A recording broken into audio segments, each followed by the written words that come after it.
नमस्कार, प्रणाम। हम आए हैं असम की राजधानी गुवाहाटी, जिसका कि पुरातन नाम प्राग ज्योतिषपुर रहा है, वहाँ अवस्थित माँ कामाख्या मंदिर। ये यहाँ के नीलांचल पर्वतमाला के ऊपर माँ विराजमान है और सनातन मान्यताओं के हिसाब से ये 51-52 शक्तिपीठों में से एक प्रधान शक्तिपीठ है। तो आइए आपको यहाँ के मंदिर का दर्शन कराएंगे और साथ में पूज्य संतों से इसकी व्याख्या जानेंगे। तो अब हम चलते हैं मंदिर के दर्शन के लिए। बात अगर यहाँ आने की जाए तो यहाँ के लिए हवाई सुविधा, सड़क मार्ग और रेलवे तीनों प्रकार की सुविधा उपलब्ध है। माता यहाँ नीलांचल पर्वतमाला पर विराजमान है। पौराणिक मान्यताओं के अनुसार माता का यहाँ भग गिरा है। भग अर्थात योनि। तो इस नाते भी इस क्षेत्र का नाम जो है कामाख्या और कामरूप पड़ा है। वैसे एक प्रसिद्ध कथा आती है नरकासुर असुर की और माँ भगवती की भी। तो और एक तीसरी एक कथा आती है कि भगवान शिव ने कामदेव को भस्म कर दिया था, क्योंकि वो भगवान शिव के तपस्या में वो कहीं न कहीं अवरोध उत्पन्न कर रहे थे। तो कहते हैं कि यही इसी नीलांचल पर्वत पर जहाँ माता कामाख्या विराजमान है, यही कामदेव को पुनः नवजीवन मिला था। आप 4 पुरुषार्थों में, जो कि अर्थ, धर्म, काम और मोक्ष है, इसमें से इस क्षेत्र को काम प्रधान क्षेत्र के तौर पर भी इसका विचार कर सकते हैं। चूंकि जो गुरु गोरखनाथ और मच्छेंद्रनाथ की पूरी कथा है, वो एक प्रसिद्ध कहानी है कि वो मच्छेंद्रनाथ कहे गए हैं, जो नाथों के पहले आचार्य कहे गए हैं, गुरु गोरखनाथ के गुरु कहे गए हैं। वो इसी काम वाले इस क्षेत्र में वो गृहस्थी में माया में रम गए थे और वो अपनी तपस्या के मार्ग से कहीं न कहीं विचलित हो गए थे। तो कहते हैं कि अपने गुरु के लिए शिष्य गोरखनाथ आए और उन्होंने गाते हुए गुरु को उनके पूर्व चीजों की स्मृति दिलाई। वो एक आता भी है वाक्य की, जाग मच्छंदर गोरख आया। तो वास्तव में इन 4 पुरुषार्थ के बिना जीव का जीवन व्यवस्थित नहीं हो सकता। और 4 पुरुषार्थ भारतवर्ष के चारों दिशा को अलग अलग पुरुषार्थ से आप जोड़ सकते हैं। जैसे भारत का सुदूर दक्षिण हिस्सा जो है, आप उसको मान सकते हैं कि वो धर्म के तौर पर है। उत्तर जो है मोक्ष के लिए है, हिमालय है, और पश्चिम जो है वो अर्थ के लिए और काम से जुड़ा भारत का ये पूर्वी क्षेत्र है। तो ये एक ऐसा जगह है जो माँ सती का शरीर का एक प्रधान अंग गिरा। और जीव जब सृष्टि में आता है कोई भी, तो माँ के गर्भ से ही, उदर से ही जीव जन्म लेता है। तो एक प्रकार से कहें तो ये माँ कामाख्या जो है, सती का ये जो अंग यहाँ गिरा, ये सृजन का प्रतीक है। तो एक प्रकार से कहें कि इस 4 पुरुषार्थ में ये पूर्वी भारत का हिस्सा इस एक पुरुषार्थ से संबद्ध है। बात करें कि शक्ति पीठों को लेकर, तो शक्ति पीठ तो 108 है माँ के जहाँ अंग गिरे, और इनमें 51 और 52 की प्रधानता है। लेकिन एक और इसका सिद्धांत है जिसको कहते हैं अष्टादश महाशक्ति पीठ। तो कहते हैं कि जगत गुरु आद्य शंकराचार्य जब अपने शंकर दिग्विजय पर निकले थे, भारतवर्ष के अलग अलग हिस्से वो गए, तो वो शक्ति की उपासना के 18 महत्वपूर्ण स्थलों पर उनका जाना हुआ, जहां माता सती के अंग गिरे हैं। इसमें से एक कामाख्या पीठ है। तो आद्य शंकराचार्य यहाँ कामरूप क्षेत्र में माँ कामाख्या शक्तिपीठ भी आए थे। दूसरा है कि आद्य शंकराचार्य इन 18 महाशक्ति पीठों पर जहाँ वो गए, इन 18 को लेकर के कहा गया अष्टादश महाशक्ति पीठ। तो इसको लेकर के आद्य शंकराचार्य ने एक देवी की, भगवती की एक स्तुति स्तोत्र भी रचा है, जिसको अष्टादश महाशक्ति पीठ स्तोत्रम के नाम से जानते हैं। तो ये भी इसका एक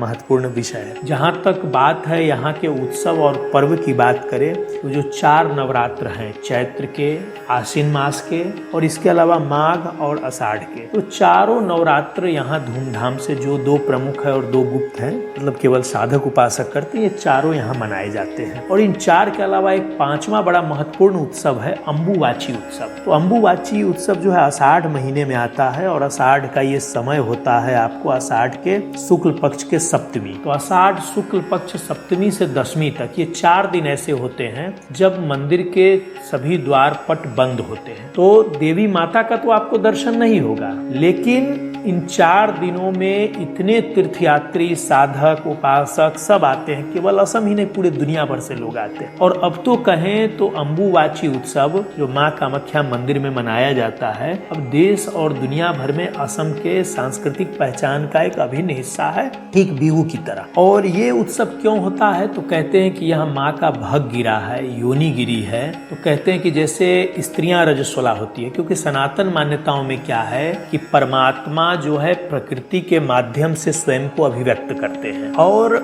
स्त्री जो है उसी प्रकृति का स्वरूप है जिसके अंदर परमात्मा है। तो अभिव्यक्त करते हैं, सृजन करते हैं, नवजीवन देते हैं, पोषण और पुष्टि करती है प्रकृति जैसे कि माँ करती है। तो कहते हैं कि इन 4 दिनों में मंदिर का पट और द्वार बंद हो और मंदिर के गर्भगृह में जो माँ का जो स्वरूप है उसको वस्त्र उनको ओढ़ाए जाते हैं, पहनाए जाते हैं। और कहते हैं कि 4 दिनों के बाद जब पट खुलता है तो वो श्वेत वस्त्र जो है वो रक्त से रंजित होकर के लाल हो जाता है और उस वस्त्र के टुकड़े को यहाँ के जो पुजारी परिवार है वो रखते हैं और आने वाले भक्त और श्रद्धालुओं को देते हैं। और इसकी बड़ी मान्यता है। हमारे पुजारी नवीन शर्मा जी ने भी हम लोगों को इस यात्रा के दौरान मुझे और मेरे साथ आए संतों को भी ये दिया। और इसकी ये मान्यता है कि आप ये वस्त्र लेकर के जाएं, अपने घर के पूजा वाले स्थल पर रखें जहाँ नित्य आरती इत्यादि होती है। अन्यथा ज्यादा अच्छा तो ये होगा, जैसा कि इन्होंने बताया पुजारी जी ने, जो यहाँ की मान्यताएं हैं, जो जानकारी मुझे मिली उसके अनुसार है कि इसका आप कोई लॉकेट इत्यादि बना करके भी आप पहन सकते हैं। बहुत सारे लोग पहनते हैं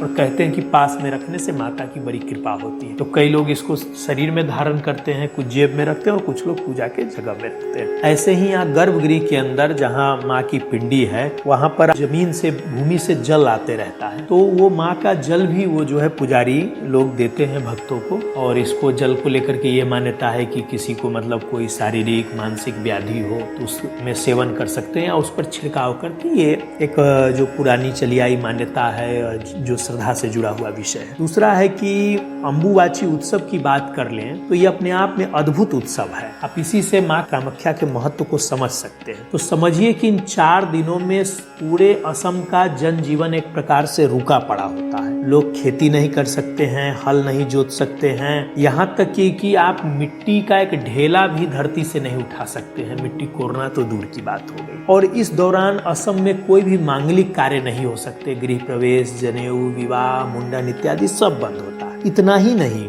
कोई भी धार्मिक बड़े अनुष्ठान भी सब बंद रहते हैं। और इस दौरान इन 4 दिनों में असम में जो भी मतलब जिनकी भी माँ कामाख्या में आस्था है तो ऐसे सभी साधक, साधु, संत और यही नहीं असम के समाज में भी जो लोग विधुर हैं, विधवा हैं, विधवा महिलाएं, इन 4 दिनों में अन्न नहीं खाते हैं, केवल और केवल फल के सहारे समय काटते हैं। और वो जमीन के ऊपर केला का पत्ता बिछा करके रात्रि में उसके ऊपर सोते हैं। और इतना ही नहीं, बहुत सारे घरों में इन 4 दिनों में चूल्हे में आग नहीं जलाया जाता है। तो ये सब यहाँ अम्बुवाची उत्सव को लेकर के मान्यता रही है। और अम्बुवाची जो है वो एक प्रकार से बीजारोपण का उत्सव है। अम्बु का अर्थ पानी और वाची का अर्थ सिंचाई है। तो जब किसी भूमि में हम बीज डालते हैं तो जब तक पानी से उचित प्रकार सिंचाई न हो तब तक अंकुरन नहीं होता है। और बिना अंकुरन के पौधा नहीं बनेगा और बिना पौधे से वृक्ष नहीं बनेगा। तो प्रकृति का भी यही सिद्धांत है और अम्बुवाची उत्सव की भी यही महत्ता है। तो ये उस समय होता है जब एक प्रकार से चातुर्मास चल रहा होता है, जिसे हिंदू में चौमास, जैनियों में चातुर्मास और बौद्धों में वर्षावास के नाम से भी मनाते हैं। उसी दौरान ही आषाढ़ में अम्बुवाची उत्सव आता है। अब जहाँ तक बात करें माँ कामाख्या के इस जगह की तो इसकी बहुत मान्यता है और यहाँ की व्यवस्थाएं बहुत ही अच्छी हैं। सामान्यतः हम आप सोचते हैं कि जो मंदिर सरकार के अधीन हो जाए वहाँ की व्यवस्था अच्छी होती है, तो ये पूर्णतः मिथ्य बात है। आप यहाँ आकर के देखिए, यहाँ 51 पुरोहित परिवार है और उन लोगों ने मिलकर के माँ कामाख्या मंदिर की पूरी व्यवस्थाओं का वो संचालन करते हैं, समिति बना करके। और यहाँ आपको बहुत साफ सफाई दिखेगी, स्वच्छता चारों ओर दिखेगा और दर्शन में भी कोई आपाधापी, भीड़ भाड़, दौड़ वगैरह नहीं रहती है। सब लोग क्रम से दर्शन करते हैं और मंदिर के द्वारा, समिति के द्वारा कई सारे सेवा प्रकल्प चलाए जाते हैं। तो ये जो खासकर हिंदुओं के मन में ये बातें रहती हैं कि भाई जब तक मंदिर और मठ सरकारी नहीं होंगे तब तक मंदिर मठों का विकास नहीं होगा और वो समाज उपयोगी नहीं होंगे, तो ये पूर्णतः मिथ्य धारणा है जो भारत में ईस्ट इंडिया कंपनी के और अंग्रेजों के आने के बाद प्रारंभ हुई है। और इसका परिणाम ये है कि भारत के अधिकांशतः राज्यों में केवल मंदिर सरकारीकरण नहीं हुए हैं, अपितु नेपाल में भी राजशाही के दौर में भी मठ मंदिरों के सरकारी अधिग्रहण की व्यवस्था गुठी बना करके की गई। वहीं आप सोचिए कि दुनिया के अन्य जो दूसरे धर्म है, ईसाई हो, मुस्लिम हो, बौद्ध हो, इवन हिंदुओं का एक पार्ट रहा जो सिख पंथ है, उसमें भी उनके गुरुद्वारे सरकार के अधीन नहीं होते। तो खैर यहाँ ये बताने का आशय ये था कि जब भी आप यहाँ आएंगे यहाँ की व्यवस्था बहुत दुरुस्त पाएंगे। दूसरा कि यहाँ मंदिर में आप दर्शन करने आते हैं, यहाँ बाहर में दुकानें सजी हैं, आप वहाँ से मिष्ठान, फल, फूल, चुनरी इत्यादि आप लेकर के जाते हैं माँ को अर्पित करने के लिए। वहीं ये चूंकि शक्ति की उपासना का एक बड़ा केंद्र है, शाक्त मत का एक बड़ा केंद्र है, तो स्वाभाविक है कि यहाँ बलि भी होती होगी और होती ही है। तो बलि को लेकर के जैसे हमारे साथ चल रहे संतों में आचार्य डॉक्टर रमाशंकर शास्त्री महाराज ने कहा कि बलि क्या है? बलि एक प्रकार से समर्पण है, अपने भक्ति का प्रागट्यकरण है, अपने इष्ट के प्रति अपनी निष्ठा का प्रदर्शन है। तो बलि क्या है कि बलि 2-3 प्रकार की होती है और यहाँ भी उन सब प्रकारों की बलि होती है। एक बलि क्या है कि वो बलि जो है सांकेतिक बलि है। तो कई लोग यहाँ मंदिर में कबूतर बलि के रूप में देवी को अर्पित करते हैं और कबूतर की बलि नहीं दी जाती है, उसको मंदिर परिसर में ही उड़ा दिया जाता है। मतलब कि एक प्रकार से हमने संकल्प लिया कि हमने कबूतर की बलि दी और उसको हाथों से छोड़ देते हैं। तो एक बलि ये भी है। दूसरा है कि आद्य शंकराचार्य ने विकल्प के तौर पर दिया कि गन्ना या फिर ये जो मुरब्बा हम लोग खाते हैं पेठा, तो पेठा जो बनता है तो उस फल का भी बलि दिया जाता है। तो ऐसे कई सारे चीजें हैं जिससे बलि दी जाती है। बाकी चूंकि शाक्त मत का केंद्र है और तंत्र का बड़ा केंद्र है, तो यहाँ जीव की भी बलि दी जाती है। तो उस बलि में यहाँ जैसे मंदिर में है तो खासकर पाठा, बकरा, कबूतर और भैंसा, ऐसी चीजों की बलि यहाँ पर मंदिर में दी जाती है। ये आपकी इच्छा पर निर्भर करता है कि आप बलि देना चाहते हैं तो पशु बलि देना चाहते हैं या सांकेतिक बलि देना चाहते हैं, ये आपके ऊपर निर्भर करता है। तो यहाँ के पुरोहित नवीन शर्मा जी ने बताया हम लोगों को कि यहाँ पंच बलि का विधान है और ऐसी 5 प्रकार की बलि जो है वो नित्य दी जाती है। मंदिर समिति की ओर से भी बलि दी जाती है और बाकी जो भक्त है अपनी स्वेच्छा से वो भी बलि देते हैं। बाकी आप देवी की यहाँ पूजा उपासना अर्चना जो है मिष्ठान, फल इत्यादि से भी करते हैं और चढ़ाए जाते हैं। अब जहाँ तक है कि हम इस यात्रा में आए तो हमारे साथ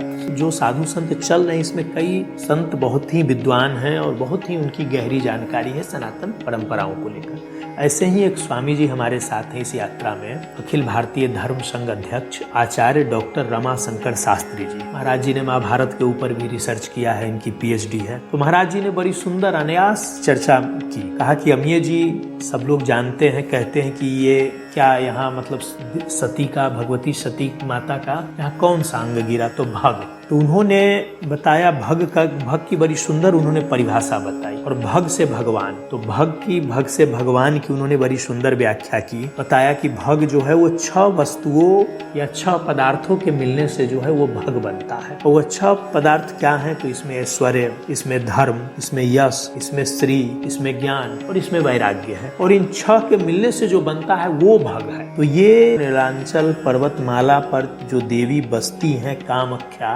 कामेश्वरी, तो ये जगह वो है जहाँ देवी का भग गिरा और भग की सनातन परंपरा में ऐसी सुंदर व्याख्या है। स्वामी जी ने इस व्याख्या को श्लोक के माध्यम से भी अपने शब्दों में बताया है। और दूसरा, इस भग से भगवान की यात्रा है। तो इस 6 के अलावा जिनके पास 6 और वस्तु हो, मतलब कि जो सृष्टि की उत्पत्ति, प्रलय, विद्या, अविद्या और प्राणियों के आगमन और प्रस्थान को भली भांति जानता हो, इससे भली भांति अवगत है, वो भगवान है। और भग जो है वो प्रत्येक जीव के लिए लौकिक और उसके पारलौकिक जीवन के लिए आवश्यक है। क्योंकि हमारे जीवन में अगर ऐश्वर्य नहीं होगा तो जीवन की सार्थकता नहीं है। हमारे जीवन में धर्म नहीं होगा तो हम में और पशुओं में कोई अंतर नहीं है। अगर हमारे अंदर यश की कामना न हो और हमें यश न मिले तो किसी कार्य का कोई महत्व नहीं होगा। और ज्ञान और वैराग्य, विद्या और तप अगर नहीं हो तो फिर मनुष्य के होने का कोई मतलब नहीं है। तो आप समझ सकते हैं कि जहाँ भगवती का भग गिरा हो उस जगह की कैसी व्याख्या है, उस जगह की कैसी महत्ता है। तो स्वामी जी के मुंह से इस चीज को जानते हैं। महाराज जी, अभी जो आप श्लोक बोल रहे थे और व्याख्या कर रहे थे भक्त की, तो क्या वो 6 आप जो बताए? ऐश्वर्य से समग्र से धर्म से ये सहस्रिय 4 ज्ञान वैराग्यो शैव खरणाम भग तीर्णा, अर्थात 6 प्रकार के एकत्रीकरण होते हैं जब, तब भग शब्द बनता है। जो संपूर्ण ऐश्वर्य है, जो संपूर्ण ज्ञान है, जो संपूर्ण वैराग्य है, जो संपूर्ण श्री है, जी। और ये जो 6 चीजें मिल करके वही 6 और मिल जाते जी। हैं तो भगवान भी बन जाते हैं। भग से ही भगवान बनते जी। हैं। तात्पर्य क्या है? भगवान का लक्षण क्या जी। है? उत्पत्ति को जाने, जी। प्रलय को जाने, जी, जो प्रलय को जाने, है ना, अविद्या को जाने, जी। अविद्या को जाने, जी। प्राणियों का आना और जाना, जी। ये 6 चीज जानने वाले को भगवान कहते हैं। ये जो भग का जो अर्थ हमने बताया ना, जी। ये 6 जिसके पास होती है वही 6 का जानकार होता है, वही भगवान बनता है। आपको जब भी अवसर मिले तब आइए। और दूसरा क्या है कि ये मंदिर और इसके आसपास अनेकों आपको साधक सिद्ध महात्मा मिलेंगे। हमारे सनातन परंपरा के जो प्रतीक हैं नागा साधु, वो भी मिलेंगे। कई सारे हमें भी इस यात्रा में मंदिर और उसके आसपास नागा साधु लोग मिले। तो एक पर एक विचित्र स्वरूप वाले और सिद्धि वाले संत महात्मा भी आते हैं। तो आपको जब भी अवसर लगे आप आएं। यहाँ का मार्ग बहुत अच्छा है और मंदिर में व्यवस्थाएं बहुत अच्छी है। जहाँ तक माँ कामाख्या मंदिर दर्शन की बात है तो मैंने जैसा कहा कि यहाँ चारों नवरात्रा की बहुत प्रधानता है, अम्बुबाची की बहुत महत्ता है। तो खैर अम्बुबाची के समय तो माता का दर्शन नहीं होता है, केवल भक्त जुटते हैं। लेकिन नवरात्र के दौरान यहाँ भक्तों की बहुत बड़ी भीड़ होती है और अब तो सामान्य दिनों में भी भीड़ होती है। तो खासकर जो छुट्टी के दिन है, वीकेंड, सैटरडे, संडे, शनिवार, रविवार का दिन या कोई सरकारी छुट्टी है, तो ज्यादा से ज्यादा प्रयास ये हो, अगर आप यहाँ आने का प्लान कर रहे हैं दर्शन का, तो खासकर नवरात्र और ये जो खासकर छुट्टी वाले दिन है सरकारी, तो इससे थोड़ा बचने का प्रयास करें। क्योंकि इन दिनों यहाँ भीड़ बहुत बड़ी संख्या लोगों की होती है, श्रद्धालुओं की। खासकर असमिया लोग और बंगाली समुदाय के लोग बड़ी संख्या में आते हैं इन छुट्टी के दिनों। और उन लोगों की जो मान्यता है, वो मान्यता के अनुसार वो प्रातः काल बिना कुछ खाए पिए सुबह से आते हैं और पंक्ति में लगते हैं। तो वो माता के दर्शन के उपरांत ही वो जाकर के कुछ खाना पीना करते हैं। तो इन दिनों अगर आपका जाना हो, जैसे कि रविवार या शनिवार या कोई सरकारी छुट्टी के दिन या नवरात्र के टाइम, तो इस समय आप पूरा समय लेकर के जाएं और ज्यादा प्रयास करें कि अगर आप चाहते हैं कि भीड़ भाड़ थोड़ी कम मिले तो आप दोपहर बाद दर्शन का विचार कर सकते हैं, दोपहर 3 बजे के बाद का। तो एक तो ये सूचना है। जहाँ तक हमारी इस यात्रा की बात है तो हम मंदिर 2 दिन गए। पहले दिन हमारा दर्शन नहीं हो पाया क्योंकि हमें इस बात की जानकारी नहीं थी कि आज रविवार का दिन है। हमें तो लगा कि आज छुट्टी का दिन है तो आज शायद लोग कम आएंगे, लेकिन नहीं। यहाँ असम के जन जन में माँ कामाख्या के प्रति अत्यंत श्रद्धा है। तो हमारी इस यात्रा के दौरान असम के मुख्यमंत्री डॉक्टर हेमंतो बिस्व शर्मा जी ने हमारे पूज्य संतों को अपने आवास पर बुलाया, उनका स्वागत सम्मान किया। पूज्य संतों ने भी अपने मन के उद्गार और विचार मुख्यमंत्री के समक्ष साझा किए। वहीं उन्होंने हमें कहा कि जहाँ भी आपको जरूरत महसूस होती है जिन तीर्थों की यात्रा वगैरह की, तो जो भी व्यवस्थाएं चाहिए, सहयोग चाहिए, आप बता सकते हैं। वहीं इस संवाद चर्चा में मुख्यमंत्री महोदय के साथ खासकर असम की सांस्कृतिक थाती विरासत और तीर्थों को लेकर हमारी चर्चा हुई और बहुत ही ये चर्चा भी बहुत अच्छी रही। और मुख्यमंत्री महोदय ने हम लोगों के दर्शन पूजन की व्यवस्था कामाख्या मंदिर में बनाई और साथ ही हमें कहा कि आप असम के जिन जिन तीर्थों की यात्रा का प्लान बना रहे हैं आप सूचना करें, वहां से संबंधित जो भी व्यवस्थाएं होंगी वो हम करेंगे। और मुख्यमंत्री महोदय के द्वारा ही हमारे इस माँ कामाख्या दर्शन की व्यवस्था बनाई गई, जिस नाते हमें थोड़ा कम समय लगा और अच्छे से हम मंदिर का स्वामी जी लोग, संत लोग दर्शन पूजन कर पाए। तो इसके लिए असम सरकार और मुख्यमंत्री महोदय को भी धन्यवाद है। विद्या ज्योतिष यहाँ पैदा हुई क्योंकि तंत्र साधना में नक्षत्रों का ज्ञान उनकी आवश्यकता पड़ती है। किसी भी सिद्धि के लिए हमारे यहाँ निश्चित है किस नक्षत्र में, ये किस तिथि को, किस योग में, किस करण में, किस, ये सब व्यवस्था है। तो प्राग ज्योतिष जो सिद्धि इसको मिली थी, ये ज्योतिष पूर्व का ज्ञान ज्योतिष यहाँ से पूरे दुनिया को मिला है। जो भी ग्रह नक्षत्रों का है, जैसे वेधशालाएँ अभी जो जयपुर में है, यहाँ बिना वेधशाला के जो नवग्रह के मंदिर बने हैं और जो हमने देखा है, वहाँ नक्षत्रों का ज्ञान हुआ, वहाँ से ज्योतिष का प्रादुर्भाव हुआ। महाराज लोग यहाँ से लौटेंगे तो अपने प्रवचन में महाराज लोग प्रवचन कथा बोलते हैं। इधर के तीर्थ, इधर के लोक उत्सव, हमारे लोक देव और जो हमारे ऐतिहासिक नायक रहे, चाहे लाचित प्रभुकन जी हों या फिर हमारे श्रीमंत शंकर देव जी, तो उनसे संबंधित तथ्य को भी अपने प्रवचन कथाओं में महाराज जी लोग रखेंगे। नाम का बड़ा हम लोग प्रायः यात्रा जो है सो हर स्टेट के निकालते रहते हैं धार्मिक जागरण के। तो इससे पूर्व हम लोग अरुणाचल की यात्रा की थी। तो वहाँ की सरकार से हम लोगों ने निवेदन किया था कि जैसे माँ सीता की जन्मस्थली है बिहार मिथिला, नेपाल, वैसे भगवान कृष्ण की जो बड़ी पटरानी थी रुक्मिणी, उसका वो आपको भीष्मक नगर था। तो भीष्मक नगर में जहाँ उनकी जगह थी, उस जगह पर में हमने जब गया तो देखा पूरा जंगल, कुछ नहीं था। तो हमने सरकार से निवेदन किया कि क्यों न इसका जो है सो विकास किया जाए, कि ये रुक्मिणी का, त्रेता के जो भगवान कृष्ण की महारानी थी द्वारिकाधीश की, उनकी ये जन्मभूमि है, तो क्यों न इसको किया जाए। तो देखे हैं कि थोड़ा उसमें काम हुआ है। आप लोग अभी भीमा शंकर ज्योतिर्लिंग भी दर्शन करके जाइए। दर्शन यहाँ हो गया? भीमा शंकर नहीं, यहाँ ही अच्छा, असली भीमा शंकर इधर ही है जी, असली तो महाराष्ट्र वाले जो बता रहे हैं। आप अगर पुराण पढ़ेगा तो ये पूरा शिव पुराण पढ़ेगा, ये भीमा शंकर का उपदेवता है उधर जी। लेकिन लोग उसको ही मानते हैं, लेकिन यहाँ में हजारों लोग आते हैं हर नहीं दिन। तो हम लोग बोलेंगे ना, नहीं कथा में अभी बोलेंगे आप ना। लोग एक बार इसका पूजा भी ट्राइबल लोग ही करता है। जी जी। एक बार आज आप लोग उसको एक बार दर्शन, ये नज़दीक में ही आपको ड्राइवर बता देगा, भीमा शंकर ये ट्रेलिंग तुरंत आपको लेके जाएगा। डेली हजारों लोग आते हैं। जी जी। गुवाहाटी में आने से 3 जगह का दर्शन जरूर करना है जी। एक माँ कामाख्या, जी। एक ज्योतिर्लिंग भीमा शंकर, एक उमानंद जो माँ का गंगा। जी जी। ये तीनों का दर्शन जी जी जी बहुत जरूरी होता है। तो इस माता कामाख्या मंदिर दर्शन कार्यक्रम को हम संवाद को यहीं समाप्त करते हैं। इसके बाद किसी अन्य तीर्थस्थल पर चलेंगे तो वहाँ की कहानी भी बताए और सुनाएंगे। जय माँ कामाख्या की कामाख्या महारानी की जय। जय श्री राम।